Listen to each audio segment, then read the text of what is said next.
Welcome, dear listener. As dusk settles, allow yourself this gentle moment of escape as we embark together on a journey through the sights, sounds, and stories of the medieval world. Let the cares of your day drift away as we wander through the memories and marvels of the Middle Ages, exploring its many moments and objects both humble and grand. Find your most comfortable spot, breathe deeply, and let the soft glow of history surround you as we begin. In the waning years of the 5th century, the lands once tightly held by Roman authority began to slip from their grasp.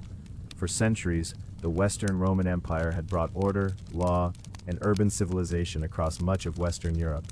Its roads stretched from the misty isles of Britannia to the sunlit hills of Hispania, while Roman legions, familiar and formidable, patrolled both ancient city and new settlement. Yet beneath this veneer of stability, the empire's foundations had already been weakened by economic troubles, political intrigue, and faltering infrastructure. External pressures intensified as groups the Romans called barbarians, Visigoths, Vandals, Ostrogoths, and Franks among them, pressed at the borders, each group carrying unique ambitions and seeking new homes for themselves and their people. By the year 476, the Roman era in the West formally ended with the deposition of Romulus Augustulus, its last emperor. Odoacer, a Germanic chieftain, sent the imperial regalia east to Constantinople, marking both an end and a beginning, the passing of Roman rule in the West and the rise of the so-called successor states.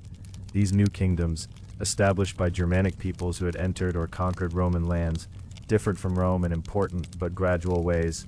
Roman customs and institutions were not wholly erased, but rather absorbed and transformed. In the absence of imperial authority, local rulers grew in power, taking over former Roman villas and governing from what were once provincial capitals. Many sought to legitimize their rule by embracing Roman laws, the Latin language, and above all, the Christian faith. Daily life for ordinary people shifted dramatically in this era of transformation. Where once there was security and broad trade under the empire, now a patchwork of local kingdoms prevailed. Trade networks shrank, cities lost prominence, and grand public buildings became rare. Yet amid this challenging new world, the seeds of new societies were quietly sown. Barbarian rulers blended their own traditions with the remnants of Rome, forging kingdoms like the Franks in Gaul and the Ostrogoths in Italy. Throughout these lands, the memory of Rome lingered. In ruined arches, the Latin spoken in churches, and the enduring dream of a unified Christendom. The fall of Rome closed one chapter only to reveal another, as medieval Europe began its long dance between continuity and change. In the hands of those living through these times, a medieval sword was not merely sharpened steel or leather-wrapped grip. It was a statement of status, a practical tool, and sometimes a true companion. Imagine for a moment the rhythmic sound of the blacksmith's hammer rising and falling within a smoky village forge, sparks leaping in the evening gloom as a new blade forms beneath patient hands. The making of a sword was an intricate ritual, as layers of metal were heated, folded, and tempered, until a shining, resilient edge emerged. A sword's weight, balanced and solid, felt reassuring, a natural extension of its owner's arm. The leather-wrapped grip would yield just enough to the press of fingers, while the crossguard protected a hand from shifting lines of battle. For knights and soldiers, strapping on a sword was a familiar morning act, as essential as donning boots or cloak. It rested against the thigh, close and ready, an ever-present emblem of duty and discipline. On the battlefield, swords met with the ringing clash of steel on steel, their sharpness tested in the chaos of war. Yet the sword's role extended far beyond violence. It was central to tournaments, courtly ceremonies, and the rites of knighthood. When a squire was knighted, the gentle tap of a sword on each shoulder marked passage into a new life, both solemn and aspirational. Tournaments drew crowds to witness the art of swordplay, where years of disciplined practice were displayed in quick, graceful movements. Stories of swords threaded through legend and daily life alike. They appeared as symbols of power and awe in the tales told around firelight, representing the grandeur of kings and saints or the exploits of legendary heroes. Through shifting fortunes and centuries of change, the sword remained an enduring symbol. Practical, yes, but also deeply evocative of courage, honor, and identity within the unfolding story of the medieval world. As time passed and new rulers arose, the contours of power changed once more. In the quiet heart of Europe, beneath thick forests and across rolling plains, The rise of Charlemagne signaled a transforming moment in the early medieval world.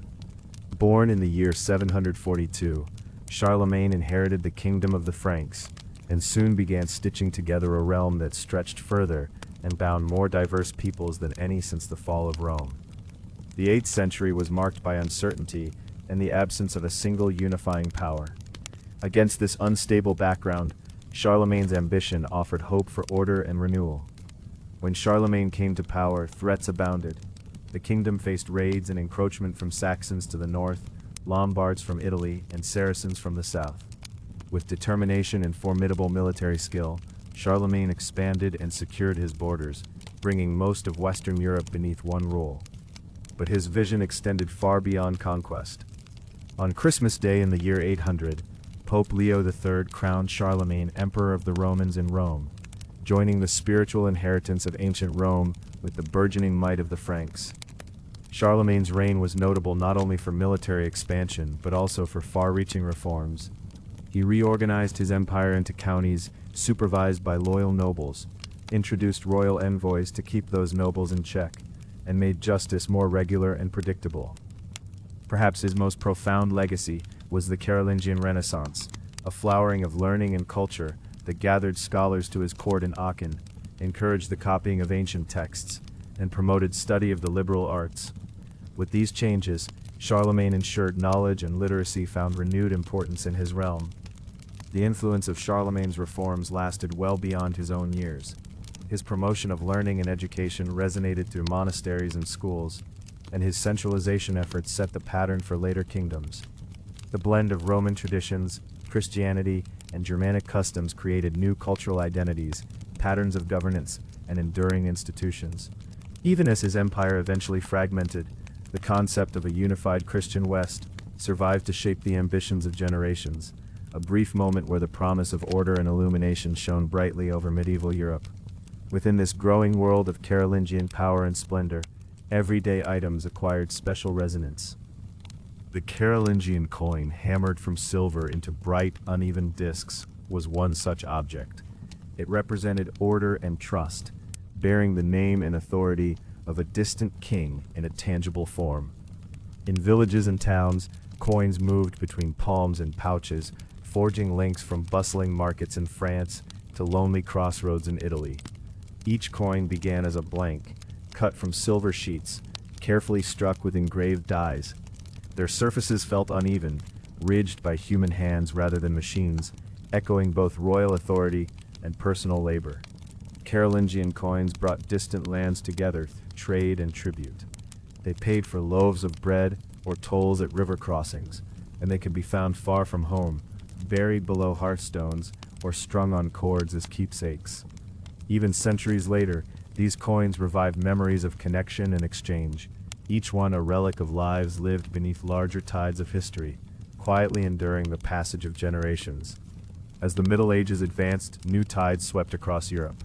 The Viking Age, beginning in the late 8th century and lasting into the 11th, was one of movement and transformation. The Norse peoples of what are now Norway, Sweden, and Denmark responded to local pressures and the lure of distant wealth by taking to the sea. Their iconic longships, built with clinker-laid planks and trusted to the tumultuous northern waters, enabled them to probe distant coasts and navigate broad riverways. The motivations driving the Vikings were tangled, a blend of social ambition, dynastic rivalry, and the appeal of wealth from trade in silver, silks, and spices. The infamous raid on the monastery of Lindisfarne in the year 793 marked one beginning, and soon the Vikings were moving ever farther, first to the British Isles, then to the coasts of Francia and Iberia, and eventually deep into Eastern Europe and towards North America itself. Viking longships, sturdy yet swift, became the lifeline for these ventures. To step on a longship's deck was to enter a world both intimate and daring. Oars smooth from years of toil, timbers shaped by skilled hands, the rhythms of rowing, and the wind filling the curved sail. These ships were homes and symbols, practical tools for travel and warfare, and cradles for the stories told by firelight. On cold northern nights, rowers huddled for warmth amid cargo and weapons, and come dawn, pulled their vessel up onto foreign shores beneath unfamiliar stars. The design of the longship, light enough for river travel and swift enough for escapes or raids, reflected the flexibility and ambition of its makers. The tales of these ships lived on, etched into runes, legends, and the living memories of towns and coastlines far from their Scandinavian origins. The Vikings were more than raiders. They became settlers, traders, and explorers. Their movements shaped the evolution of places like England, Ireland, Normandy, and the great river towns of Eastern Europe. Through cultural exchange as well as conflict, they introduced new goods, ideas, and technologies. Though Viking raids slowed as European kingdoms consolidated and Christianity reached the north, their influence endures in language, place names, and the deep patterns of migration and contact they set in motion. Elsewhere, the medieval world saw the rise of other powers. In the late 10th century, the Byzantine Empire reached a remarkable height under Basil II, known as Basil the Bulgar Slayer. Ascending to the throne in a period of instability and internal rivalry, Basil's steadfast discipline and resolve rebuilt and expanded the empire's influence. His most notable achievement was the conquest of the Bulgarian state, bringing more of the Balkans under Byzantine control after decades of hard campaigning. Within his empire, Basil curtailed the power of aristocratic families, balanced civil and military authority, and maintained a formidable army. Under his guidance, Constantinople flourished as a vibrant crossroads of culture and commerce, a locus for Orthodox Christianity and the guardian of classical traditions.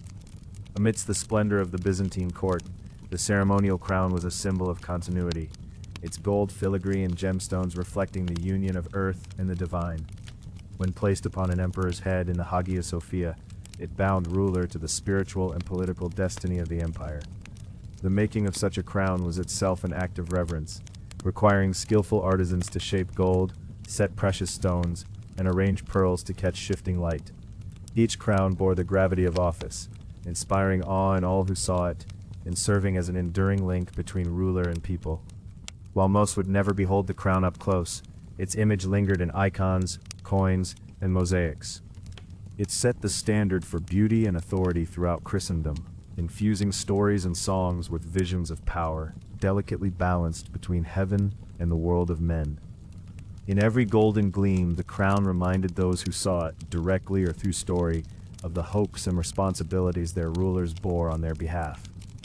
To the south and east, the world shifted dramatically with the rise of Islam in the 7th century. Across the deserts of Arabia, the followers of Muhammad unified under a single faith and set forth to build an empire that spread rapidly across continents. After Muhammad's death in 632, this new faith expanded with remarkable speed, bringing the Islamic caliphates to rule from the western shores of Iberia to the banks of the Indus. This spread of Islam was not merely a political revolution, it ignited a flourishing of intellectual life and cultural synthesis that reshaped not only the medieval, but also the modern world. The Umayyad and Abbasid caliphates brought wealth and stability, blending traditions from Rome and Persia with their own. Cities like Damascus, Cairo, and especially Baghdad became thriving centers of trade and learning.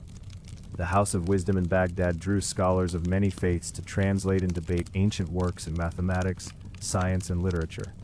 Caliphs encouraged study as a virtue, sparking advances in astronomy, medicine, and the mathematical sciences. Algebra was developed, the astrolabe perfected, and Arabic numerals, as well as ideas, spread far and wide, eventually flowing into Europe and laying groundwork for the Renaissance. The astrolabe itself is a fitting emblem for this age of inquiry. Crafted most often from engraved brass, the astrolabe fits comfortably in the hand, cool, weighty, and covered in delicate etchings of stars, numbers, and lines. Its moving parts turn with gentle precision, allowing its user to align constellations, measure time, determine latitude, or find the direction of prayer. Inscribed with poetry or the names of skilled makers, the astrolabe became a scholar's treasured tool, a sailor's guide, and a symbol of learning in cities from Baghdad to Cordoba and beyond. For generations, the astrolabe passed from teacher to pupil. It bore not only mathematical precision, but also the silent promise of discovery, a bridge between earth and the heavens. Its quiet presence in workshops, schools, and homes reflected both the humility and the wonder of those who reached to understand their world through the ordered paths of stars. Meanwhile, tensions, ambitions, and faiths continued to shape the destinies of kings and peoples further west. In the year 1066, as winds whispered across the English Channel, William of Normandy gazed toward a disputed throne. The death of King Edward the Confessor had set England on a path toward war. A collision of claims and promises played out dramatically at the Battle of Hastings, where Harold Godwinson fell and William's Norman cavalry prevailed. William was crowned King of England in Westminster Abbey, and a new order dawned. The Conquests' roots ran deep, shaped by kinship ties to France and old oaths between claimants. William's army gathered from Normandy and neighboring lands, the port steeped in a blend of Viking heritage and Frankish feudal practice. The aftermath of Hastings saw sweeping changes. The Anglo-Saxon aristocracy, largely replaced by Norman favorites, whose power was anchored in new stone castles and managed estates. The feudal system took firmer root. French became the language of the court and law, slowly blending with Old English and reshaping the language still spoken today. Norman architecture, with its soaring cathedrals and abbeys, changed the English landscape, while new legal structures and social hierarchies followed in turn. Yet England endured as itself, altered but not erased. The influence of the Normans survives in language, in law, and even in the faint outlines of ancient castles that dot the countryside. The Norman conquest became a turning point, its echoes defining English identity and governance for centuries. Amid these dramatic events, artists and artisans recorded history in unique forms. Nowhere was this more evident than in the Bayeux Tapestry, a vast length of embroidered linen created in the late 11th century. Not a woven tapestry but a monumental piece of needlework. It likely hung in Bayeux Cathedral for all to see, illustrating the Norman conquest in panels rich with color and movement. The tapestry told its story through robust linen, vivid wools, and expressive stitches that brought knights, ships, and battles to life in a language understood by all, regardless of literacy. Its creation was communal.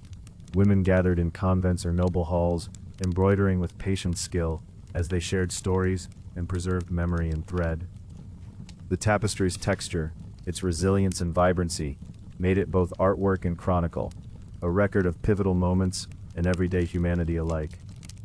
For medieval viewers, it was a living bridge to their own story, a gathered history that could be read and felt as it adorned the nave during special celebrations.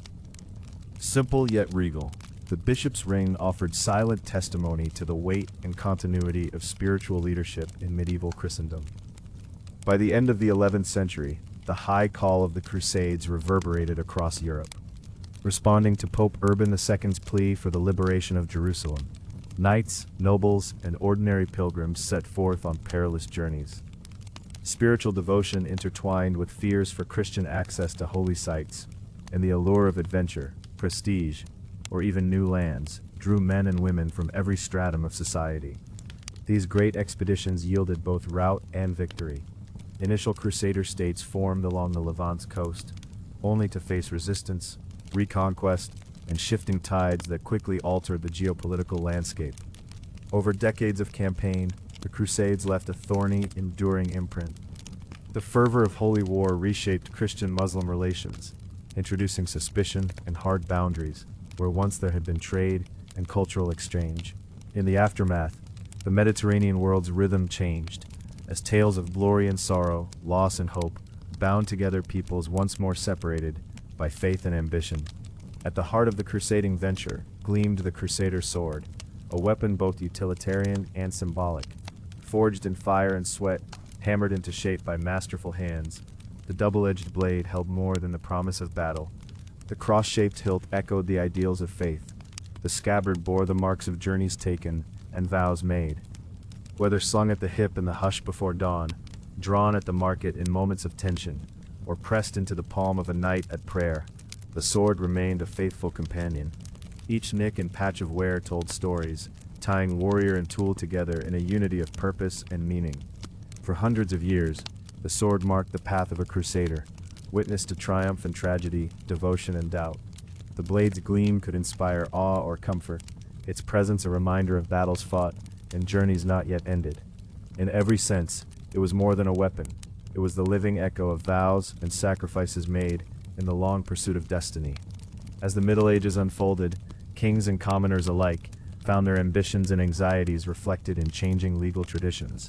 In 13th century England, the stormy reign of King John kindled open revolt. Pressed by taxes and military failures, English barons demanded respect for ancient rights and curbs on royal power. Their confrontation with John reached a climax at Runnymede by the Thames, where in 1215 the Magna Carta was born. This great charter set forth promises that justice would be available to all, that no free man could be punished except by lawful judgment. Initially a fragile peace treaty, Magna Carta soon acquired a lasting resonance, establishing the idea that even monarchs were subject to the law.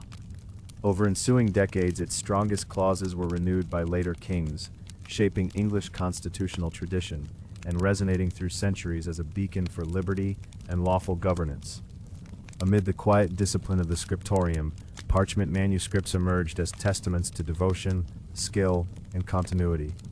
Made from carefully prepared animal skins, each sheet bore the traces of patience and art. Monks and scribes working by lamplight copied sacred texts, poetry, science, and legal documents onto pages destined for reverence. Illuminated initials, glowing pigments, and gilded highlights transformed some manuscripts into brilliant treasures, their very presence a celebration of knowledge, faith, and human creativity. The manuscript's touch, the grain of the skin, the scent of parchment, the gentle rustle of turned pages, linked each reader to a lineage of thinkers, copyists, and dreamers. To scholars, such volumes preserved wisdom from distant times.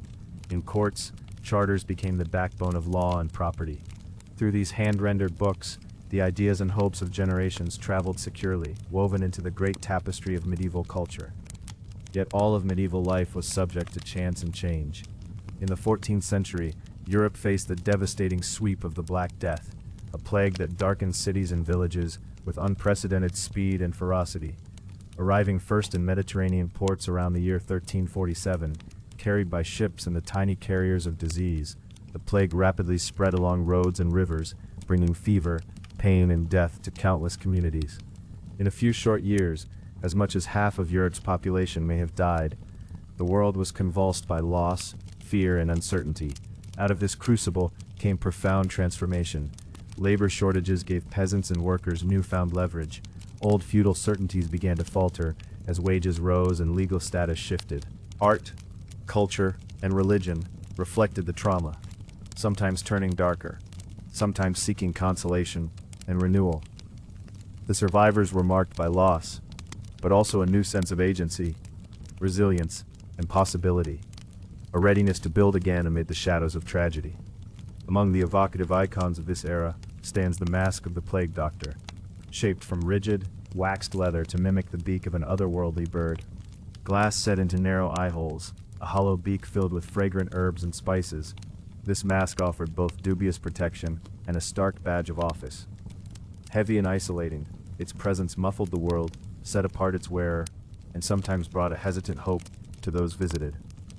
To see a plague doctor on the street was to know that death had entered the house, yet also that compassion and care, however limited, still persisted in the hour of need. Long after the days of plague faded, the silhouette of the mask haunted memory and art, a symbol of fear, hope, and the stubborn human drive to endure. Through its stiff contours and narrowed vision, we glimpse the efforts of a society striving to understand and outlast the storm, always searching for breath and healing in an age heavy with uncertainty. Thank you for spending your evening journeying through the wonders of the medieval world with me. May you carry the quiet echoes of the past into a night of peaceful rest.